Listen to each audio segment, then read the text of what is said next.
இங்க ஒருத்தரை காட்டுறாங்க. இவர் ரொம்பவே கஞ்சனா இருக்காரு. இவர் எப்படிப்பட்ட கஞ்சனா, இவர் எப்பெல்லாம் சூப்பர் மார்க்கெட் போறாரோ அப்பெல்லாம் காசு மிச்சம் பிடிக்கிறதுக்காக அங்க இருக்கிற எக்ஸ்பிரியான ஃபுட்டை மட்டும் பார்த்து வாங்குறாரு.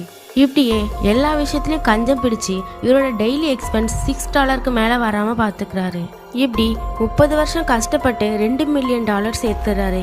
இனிமேல் நம்ம ஒரு நிம்மதியான வாழ்க்கை வாழலான்னு சந்தோஷப்பட சடனா ஒரு லிஃப்ட்ல மயக்கம் போட்டு விழுந்துடுறாங்க.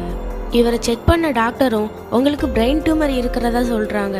இதை நம்ப முடியாம இன்னொரு டாக்டர் கிட்ட போய் செக் பண்ணலான்னு போகும்போது அந்த டாக்டர் மறுபடியும் உங்களை ஸ்கேன் பண்ணணும், அதுக்கு $15 செலவாகும்னு சொல்றதை கேட்டு இவர் ஃபர்ஸ்ட் போன ஹாஸ்பிட்டலுக்கே மறுபடியும் போறாங்க.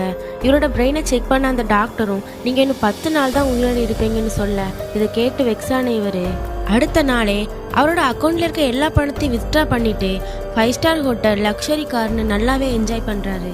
கடைசியா அந்த 10 நாளும் முடிய போகுது. அப்போ அவர் வீட்டுல இருந்து ஒரு எக்ஸ்பீரியான ஃபுட்டை சாப்பிட அதை சாப்பிட்ட கொஞ்ச நேரத்திலே மயக்கம் போட்டு கீழே விழுந்துடுறாரு. இதை பார்த்து அவரோட ஃப்ரெண்ட்ஸும் இவர் ஏற்கனவே செக்அப் எடுத்துக்கிட்ட அதே ஹாஸ்பிட்டலை கொண்டு போய் சேர்க்கறாங்க.